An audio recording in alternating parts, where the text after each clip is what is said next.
rin sa face-to-face, mga kasausawan. Nalulungkot nga po si Aling Delia sa nangyari sa kanyang anak na si Jeneline na matapos kasing mamatay ang kanyang asawa, wala na po itong ginawa kundi uminom at maglasing. Pero Jeneline, sinasabi ng nanay mo bago pa pumanaw ang iyong ama, may problema na tayo sa pagbabarkada mo. Nung una po, nagbabarkada lang ako, hindi pa po ako umiinom. Simula nung nawala yung tatay ko, natutunan akong magbisyo. Bakit? Dahil nung nag-aaral ako, pagka nanghihingi akong pera, sinasabi, laging walang pera, may pensyon naman kami. Ayaw akong bigyan kung ano-ano pa sasabihin sa akin. Pero hindi ba dapat sa edad mo ngayon, Jeneline, tapos ka na sa koleyo, dapat nagtatrabaho ka na ngayon, hindi ka na umaasa sa nanay mo?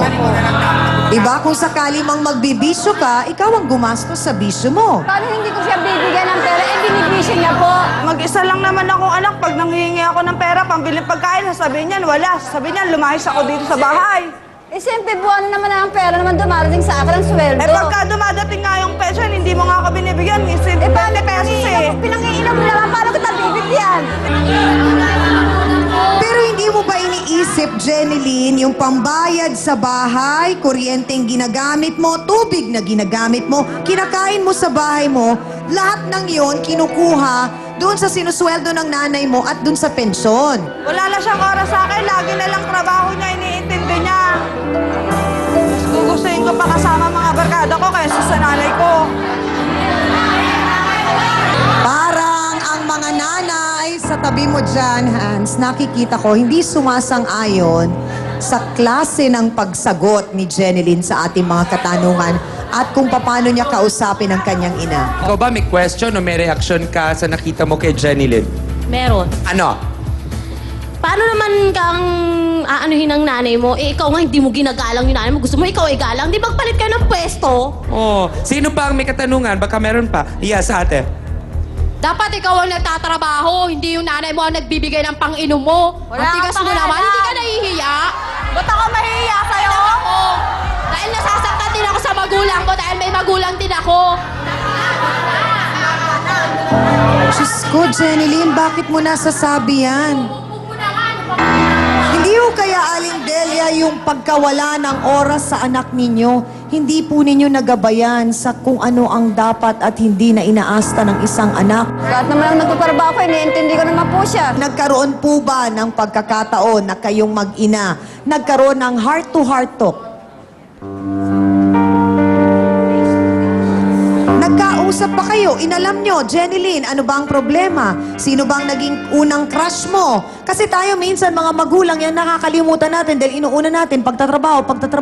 Hindi nga natin kinikilala yung ating anak. Puro pagtatrabaho na lang nasa isip niyan. Yung ba ang dahilan kung bakit sinasabi mong mas gusto mong kasama ang mga kabarkada mo? Ang mas gusto kong kasama mga barkada ko, masaya ako pag kasama ko mga kabarkada ko. Bakit galit na galit ka sa nanay mo? Salamat oh, kanina ako magpapasalamat sa inyo. Hindi mo kailangan maging ganyan kataray, hindi mo kailangan ganyan maging katapang. Dahil alam namin, sa kaloob-looban ng puso mo at ng isipan mo, nahihirapan ka, mahina ka, nasasaktan ka. Sino si Jeneline? Gusto namin makilala. Yung tunay na Jeneline. Ikaw ba mapagmahal, malambing, mabait sa mga kaibigan?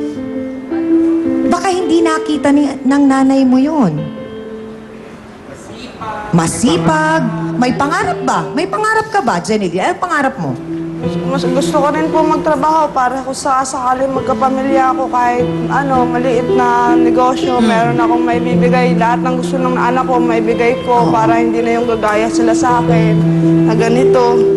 Pero syempre, magagawa mo ang lahat ng yun, Jeneline, kung babalik ka sa pag-aaral mo, hindi ba?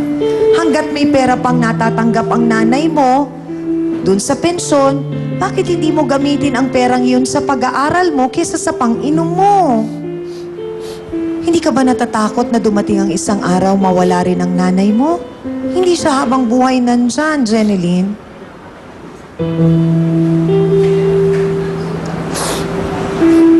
Tanungin ko lamang si Attorney Acosta, narinig po natin mula sa kanilang kwento na itong ang nangyayaring umaabot sa punto na ninanakaw po ni Jeneline ang mga gamit ng kanyang ina na si Aling Delia at pinebenta.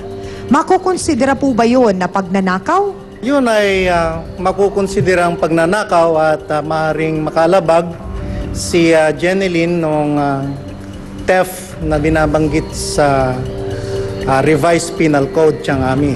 Ngunit alinsunod din sa ating Revised Penal Code, palibasa nga sila ay mag-ina, ay exempt si Jeneline from criminal liability. Ngunit kung gustong sampahan ni Aling Delia ng danyos upang ma-recover yung amount ng mga ipinagbebenta niyang yon, pwede yon, ngunit civil action lamang siyang amin. Marami pong salamat, Attorney Acosta. Sa pagkakataon na ito, sa ating mga kasausawan dito sa studio, oras na para malaman ang kanilang mga opinyon. Kanino ba ang inyong simpatya sa kwento ng mag-inang si Nanay Delia at si Jeneline? Pula ba o puti? First round tayo ng ating boto hands. Itaas ang mga placards na yan. Go!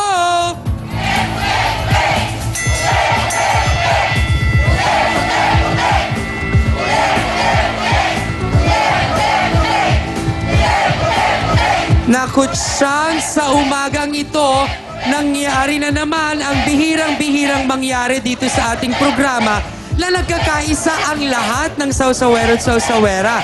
Sinasabi nila ngayon na kailangan na may mabago sa paraan ng pakikitungo ni Jeneline sa kanyang ina. Mga kapatid, ang saksi po sa nagiging hindi magandang asal ni Jeneline sa kanyang ina, magsasalita na po. Narito si Norma Olayan. Pasok!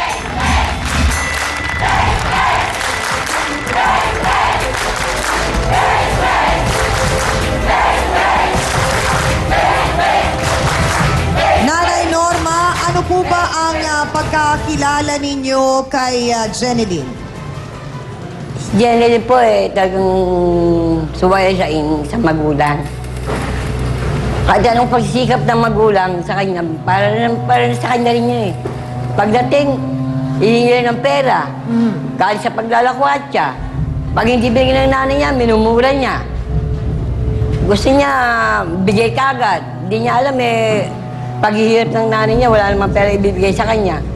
Ginagamit lang naman niya sa pag iinom ng alak, paglalakwat siya.